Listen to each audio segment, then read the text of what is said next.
নমস্কার বন্ধুরা, আমি পায়েল। আজকের যে বিষয়টা নিয়ে আলোচনা করব সেটা মূলত অনেকের প্রশ্ন ছিল।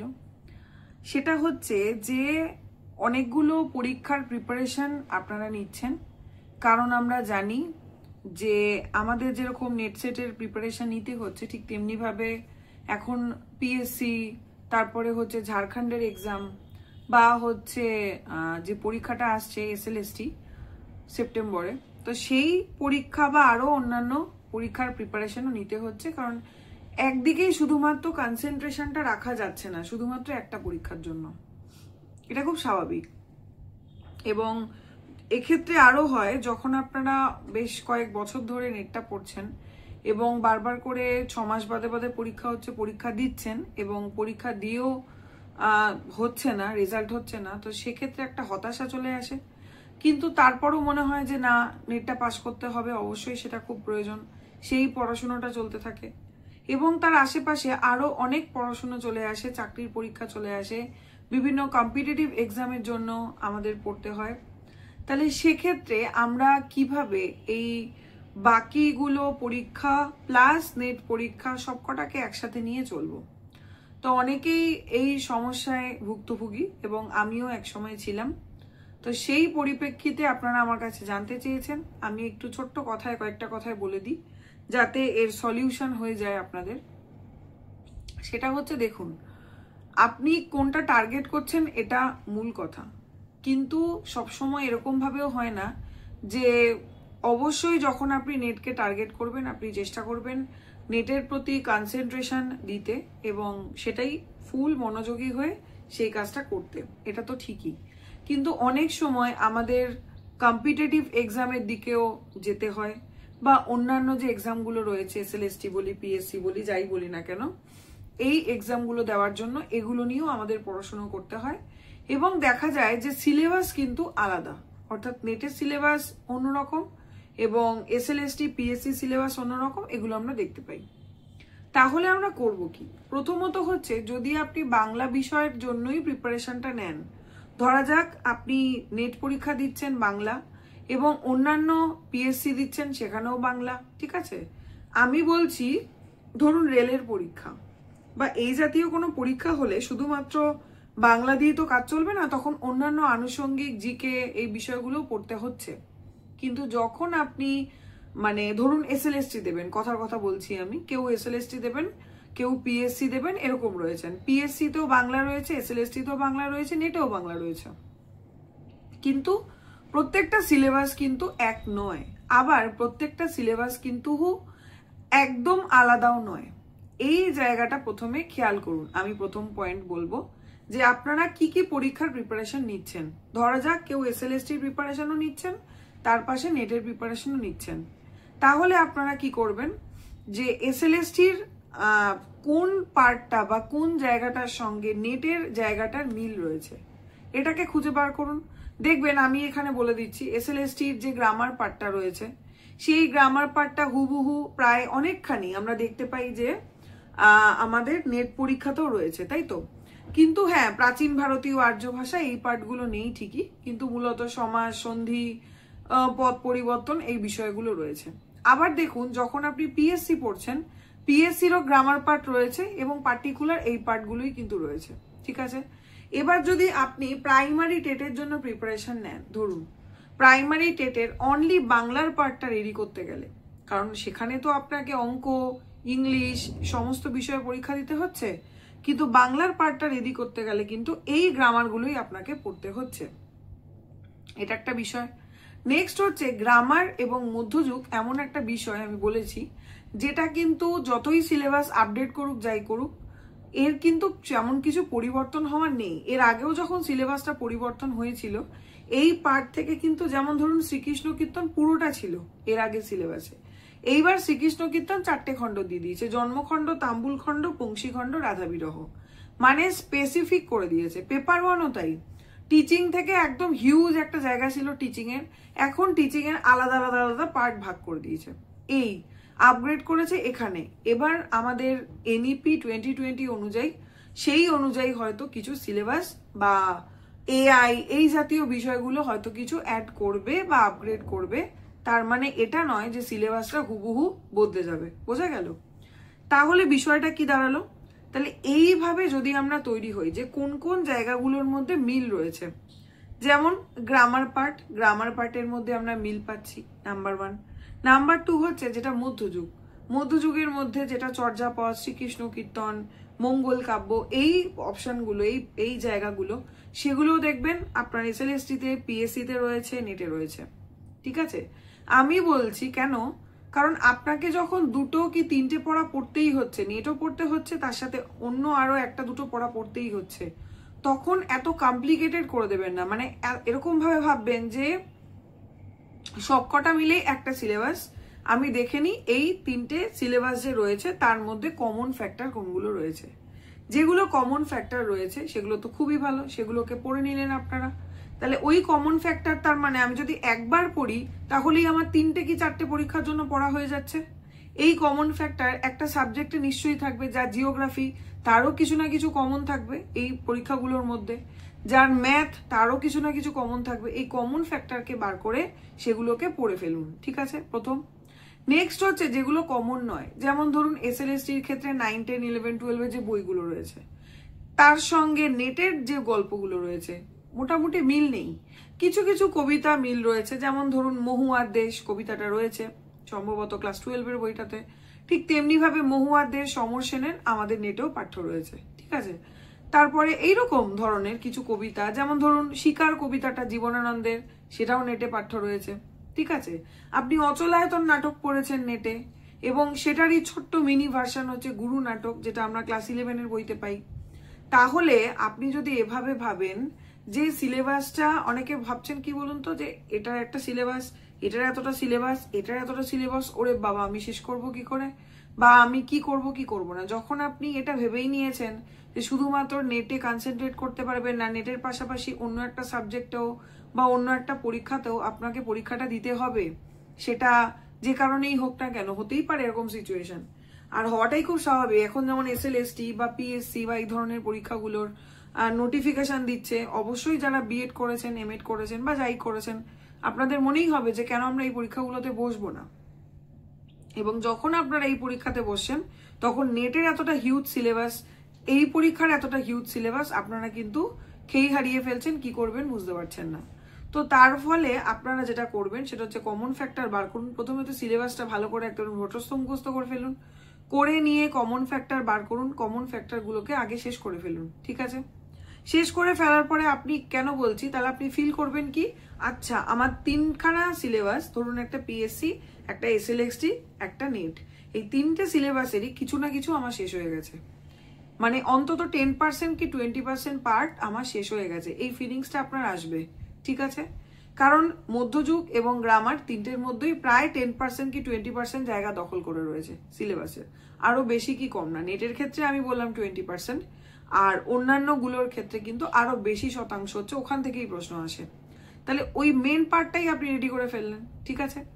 এরপরে যেটা কমন নয়, যেমন গল্প, কবিতা, এর আলাদা সেগুলোকে পড়া শুরু করুন। কারণ আপনাকে বেসিক্যালি পরীক্ষা দিতে হবে, দিনের শেষে 2টো পরীক্ষাতেই বসতে হবে এবং 2টো পরীক্ষাতেই আপনাকে জিতে আসতে হবে। তাহলে আপনি যদি এখন থেকে টেনসড হয়ে যান যে এতগুলো আমি সিলেবাস কি করে শেষ করব, কি করে মেকআপ দেবো, তাহলে তো হবে না। মেকআপটা আপনাকেই দিতে হবে। আপনি সকালবেলা ঘুম থেকে উঠুন, বা যখন আপনি ওঠেন, যখন আপনার ব্রেনটা ফ্রেশ থাকে, সেই ফ্রেশ মাইন্ডে, ওটা হতে পারে সেটা সকালবেলা 6টায় ঘুম থেকে উঠে, ভোর 6টায়, বা সন্ধেবেলা, বা কারো রাত জেগে পড়া, সেটা যার যেরকম সুবিধে হয়, মুখস্থ করার জায়গাগুলো যেগুলো রয়েছে, কঠিন টাফ যে জায়গাগুলো রয়েছে, সেগুলো তখন পড়ুন। যেগুলো বিশেষ করে বুঝে বুঝে পড়তে হয়, যেমন উজ্জ্বল নীলমণি, যেমন অ্যারিস্টটলের পোয়েটিক্স, যেমন কি বলবো অলংকারবাদ, এই পোর্শনগুলো, ঠিক আছে, মোটামুটি বুঝে বুঝে মাথায় ঢোকাতে হয় কি বলতে চেয়েছে। যদিও জায়গাটা ভীষণ ইজি, পড়লেই মনে থাকে, কিন্তু এগুলো যখন খুব বুঝে পড়তে হয়, বিশেষ করে গ্রামার পার্ট, এগুলো কিন্তু খুব মন দিয়ে বুঝে পড়তে হয় আমার মনে হয়। এবং কিন্তু দুপুরবেলা বসে আপনি ডিআই করতে পারেন, দুপুরবেলা আপনি কম্প্রিহেনশন করতে পারেন, আপনি ম্যাথ প্র্যাকটিস করতে পারেন, তারপরে হচ্ছে বলুন ওই ছোট গল্প, এই যে পোর্শনগুলো যেগুলো হচ্ছে গল্প, কবিতা ইত্যাদি রয়েছে, এগুলো পড়তে পারেন। কবিতাটা সকালে উঠে পড়তে পারেন, ফ্রেশ মাইন্ডে মুখস্থ করতে হবে, মনে রাখতে হবে। কবিতার মাঝখান থেকে শূন্যস্থান ধরনের প্রশ্ন দিয়ে দেয়, তাহলে এমন ভাবে আমায় ঠোঁটস্থ মুখস্থ থাকতে হবে যাতে ওই শূন্যস্থানের জায়গাটায় কি বসবে আমি জানি। তাহলে সেইভাবে আপনি দেখুন কোন সময়টা আপনার ব্রেন মুখস্থ করার জন্য আপনাকে হেল্প করে এবং কোন সময়টা আপনার ব্রেন একটু ল্যাদ হয়ে যায়, মানে খেয়ে উঠেছি ভাল লাগছে না পড়তে, এই সিচুয়েশনটা কখন আসে সেই বুঝে পড়াকে বেছে নিন। যখন দেখবেন ব্রেন পুরো অ্যাক্টিভ ও পড়তে বসেছে, ভীষণ মন দিয়ে বসেছে, মুখস্থ করার জায়গাগুলোকে নিয়ে আসুন যেগুলোকে ভালো করে মনে রাখতে হবে, ঠিক আছে? তখন ছোট গল্প পড়বেন না। কিন্তু যখন আপনি দেখবেন যে ব্রেন একটু ঝিমিয়ে পড়েছে, অতটা ট্রাভেল নিতে চাইছে না, তখন আপনি একটু ইজি জায়গাগুলোকে চলে আসুন, যেমন নাটক, উপন্যাস, এই জায়গাগুলো। প্রবন্ধ বিষয়টা বলবো, প্রবন্ধ বিষয়টা খুব মন দিয়ে পড়তে হয় এবং আমাকে আপনারা বলেছেন বলতে কিভাবে প্রবন্ধ পড়তে হয়, সেটার ক্লাসটা কিন্তু আমি অলরেডি করে দিয়েছি যে কিভাবে প্রবন্ধ পড়তে হয়। বেশ কিছু প্রবন্ধের উদাহরণ দিয়ে, আমার জীবনী, রাজসুন্দরী দেবীর যে বিষয়টা রয়েছে তার জীবনী, সেটা নিয়েও কিন্তু আমি বলে দিয়েছি কিভাবে নোট করবেন এবং কিভাবে পড়বেন। তো সেই ভিডিওটা আমি শেয়ার করে দিয়েছি যারা যারা আমাকে কমেন্টে জানতে চেয়েছেন প্রবন্ধ সম্পর্কে। পরবর্তীকালে ভিডিওটা দেখবেন, আমাকে জানাবেন, মনে হলে অবশ্যই আমি প্রবন্ধ নিয়ে আবার আসবো, কথা বলবো এবং পড়াবো। আচ্ছা, তাহলে এইভাবে যদি আপনারা পড়তে শুরু করেন, প্রথমে কমন ফ্যাক্টরটা পড়ে নিলেন, তারপরে যেটা কমন নেই সেই জায়গাগুলো পড়লেন এবং সেটাও ডিভাইড করে পড়লেন, কোনটা মুখস্থ করার পার্ট এবং কোনটা আমাকে মানে মুখস্থ করতে হবে বা বুঝে পড়তে হবে সেটার একটা পার্ট। আরেকটা হচ্ছেন বুঝে পড়ছেন ঠিকই, অবশ্যই ছোট গল্প পড়তে গেলে লাইন বাই লাইন পড়বেন, যখন বুঝেই পড়বেন, আদারওয়াইজ সাজিয়ে লেখো প্রশ্ন হলে আপনি পারবেন না। কিন্তু সেটাও কিন্তু ব্রেন যখন মানে হালকা অ্যাক্টিভ, ঠিক আছে, সেই সময়ও কিন্তু আপনি উপন্যাস, প্রবন্ধ, হ্যাঁ কিছুটা প্রবন্ধ পড়াই যেতে পারে, ছোট গল্প, ঠিক আছে, রবীন্দ্র সাহিত্য, এই জায়গাগুলো কিন্তু আপনি পড়তে পারেন। তাহলে এইভাবে আপনি ডিভাইড করে নিন যে আজকে আমি নেটের সকালবেলা উঠে এই জায়গাটা পড়বো। প্রথমে কমন ফ্যাক্টরকে শেষ করে ফেলুন এবং করে ফেলার পরও কিন্তু বারবার করে রিভিশন দেবেন, ঠিক আছে? এই রিভিশনটা দেন না বলে কিন্তু আলটিমেটলি দিনের শেষে আমরা যেটুকু শিখি সেটুকু কিন্তু ভুলে যাই, সেটা করলে কিন্তু চলবে না। একটা বই একবার পড়লেই কিন্তু হবে না, একটা বই 3 থেকে 4 বার পড়তে হবে, অন্তত যে লাইনগুলো দাগিয়েছেন সেগুলোকে বারবার করে চোখ বুলাতে হবে, ওপরে যে লিখে রেখেছেন কোন পরিচ্ছেদে কি রয়েছে সেগুলোকে বারবার করে দেখতে হবে, আদারওয়াইজ কিন্তু আপনি ভুলে যাবেন যতই পড়েন না কেন। তাহলে এইভাবে আমরা কি করতে পারি, আলাদা আলাদা ডিভিশন করে ভাগ করে দিতে পারি যে আজকে এসএলএসটির আমি এই জায়গাটা পড়বো, ঠিক আছে? এসএলএসটির ক্ষেত্রে মূলত বলি যেটা হচ্ছে আপনার মনে রাখা, সেটা হচ্ছে গ্রামার, তারপরে হচ্ছে আপনার কি বলে মঙ্গল কাব্যের মানে মধ্যযুগের যে পার্টটা রয়েছে সেটা, তারপরে হচ্ছে আধুনিক সাহিত্যের যে পার্টটা রয়েছে, এগুলো আমাদেরকে ইনফরমেশন মনে রাখতে হয় যে কে কি বই লিখেছেন, কত সালে বই লিখেছেন, ঠিক আছে? তার একটা আলাদা সময় আমি করে নিলাম যে আমি সকালে পড়বো বা আমি সন্ধ্যাবেলা, দুপুরে যদি ঘুমাই ঘুম থেকে উঠে সন্ধ্যাবেলা পড়বো। এরপরে সকালবেলাটা আমি 3 ঘন্টা ওতে সময় দিলাম, একটু ব্রেকফাস্ট করলাম বা একটু হাঁটাচলা করে নিলাম বা স্নান করে নিলাম, তারপরে আমি যে পড়াটা শুরু করলাম সেটা হচ্ছে একটু যেটা আমাকে ধীরে ধীরে পড়লেও চলবে, যেমন 9-10 গল্পগুলো, ঠিক আছে, বারবার করে গল্পগুলো পড়তে হবে, সেগুলো আমি পড়তে শুরু করলাম। তাহলে এইভাবে আপনাকে বুঝতে হবে আপনার ব্রেন কখন বেশি অ্যাক্টিভ থাকে যে হ্যাঁ এবার আমি পড়তে বসেছি, এবং কখন আপনার ব্রেন একটু ঢিলেমি দেয় এবং কখন আপনার ব্রেন ঘুমোতে চায়। পুরোর খবর কিন্তু আপনাদের কাছেই রয়েছে, প্রত্যেকের কিন্তু সমান নয়। ওই জন্যই বললাম কেউ ভোরবেলা উঠে পড়ে, কেউ আবার সারা রাত জেগে পড়ে, সুতরাং বলা যায় না। এবং আপনাকে সবকিছুই করতে হবে, স্নান, খাওয়া, ঘোরা বলতে আমি ঘুরতে যেতে বলছি না, এই 1 ঘন্টা একটু পাইচারি করে এলেন, হেঁটে এলেন, সবকিছুই বজায় রাখতে হবে। সারাদিন যদি শুধু পড়াশোনার মধ্যে ঢুকে থাকেন তাহলেও কিন্তু আপনাদের ব্রেন কাজ করবে না, বিরক্তিকর লাগবে, ঠিক আছে? তো তার ফলে বলবো অ্যামিউজমেন্ট অবশ্যই প্রয়োজন লাইফে, কিন্তু এখন আপনাদের কনসেন্ট্রেশনটা দিতে হবে পড়াশোনার জন্য, কারণ আপনাদের ওটা লক্ষ্য, সেটা আপনারা প্রত্যেকেই জানেন, আমার নতুন করে বলবার কিছু নেই। কিন্তু সেই লক্ষ্য পূরণ করতে গেলে কিন্তু একদম একেবারেই কারোর সাথে কথা বলবেন না, একেবারেই একটু বাড়ির বাইরেও বেরোবেন না, সেটা করলে কিন্তু আপনারই পাগল লাগবে, ঠিক আছে? আমার এটা নিজস্ব ধারণা, যে খেলতে যায় তাকেও ফুটবলটা খেলতে যেতে হয়, যে ক্রিকেট খেলতে ভালোবাসে, পড়াশোনার সাথে সাথে 1 ঘন্টা গিয়ে সে ক্রিকেটটাও খেলে আসে। হ্যাঁ, পরীক্ষার সময় হয়তো হয় এত প্রেশার সে করতে পারছে না, কিন্তু তার ইচ্ছে করছে 10টা মিনিট সে খেলে আসতেই পারে। আমার মনে হয় সবকিছু লাইফে প্রয়োজন, এভরিথিং প্রয়োজন। তাহলে এইভাবে আপনারা একটা রুটিন তৈরি করুন এবং বুঝে নিন কমন পার্ট এভাবে করব, শিখে নেব একসাথে।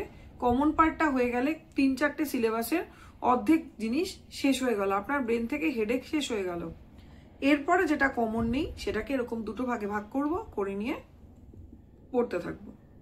এইভাবে যদি আপনারা পড়াটা শুরু করেন, আমার মনে হয় যারা আপনারা আমাকে প্রশ্ন করছিলেন যে কি করে এই 2টো পড়া ম্যানেজ করব, কি 3-4টে সিলেবাস নিয়ে বসে রয়েছি, 3-4 রকম পরীক্ষা দেব, কোন দিকে যাব, ঠিক আছে, তারা এভাবে ম্যানেজ করতে পারেন। তবে আমি বলবো দিনের শেষে plan A, plan B, plan C সমস্ত কিছুই আমাদের রেখে দেওয়া প্রয়োজন। এটা যদি না হয়, নেগেটিভটা ভাবা প্রয়োজন, দেন আমরা কি করব, আমরা ওটা করব। সমস্ত কিছু ভেবে যাতে সমস্ত কিছুর জন্য রেডি থাকতে পারেন আপনারা, তার জন্য কিন্তু ব্রেনকে এভাবেই চালনা করতে হবে। আমার কথা আমি বললাম, আশা করি আপনারা বুঝতে পেরেছেন। ভিডিওটি ভালো লাগলে অবশ্যই লাইক করবেন, বন্ধুদের সাথে শেয়ার করতে পারেন, কারণ অনেকেরই এই ধরনের সমস্যা রয়েছে। আমাকে অনেকেই জানিয়েছেন আলাদা করে এত কথা বলা সম্ভব নয়। আমার মনে হলো এটা 1-2জনের সমস্যা নয়, এটা এখন অনেকেরই প্রবলেম, কারণ অনেকগুলো পরীক্ষা আমাদের সামনে এবং আমাদের কাছে চ্যালেঞ্জ হয়ে দাঁড়াচ্ছে প্রত্যেকটা সিলেবাস শেষ করা। এবং সিলেবাস শেষ করার আগেই হচ্ছে সিলেবাসটা দেখেই আমরা আটকে উঠছি যে ওরে বাবা এতগুলো কি করে করব। তাহলে এই প্যানিক থেকে আমরা যদি বেরিয়ে না আসি তাহলে কিন্তু সম্ভব নয় কোনোভাবেই রেজাল্টটা করা। যাই হোক, ক্লাসটা ভালো লাগলে অবশ্যই লাইক করবেন, শেয়ার করবেন এবং সাবস্ক্রাইব করবেন, তাহলে যে কোনো ভিডিও কিন্তু আপনার কাছে সবার আগে পৌঁছে যাবে। আজকে এ পর্যন্তই। অবশ্যই আমায় কমেন্ট করে জানাবেন যে কেমন লাগলো বা বুঝতে পারলেন কিনা, আর কি প্রশ্ন রয়েছে, কি কি ক্লাস আপনাদের প্রয়োজন, সেই বিষয়ে কিন্তু অবশ্যই আমাকে জানাবেন। আজ এ পর্যন্তই। ধন্যবাদ সকলকে।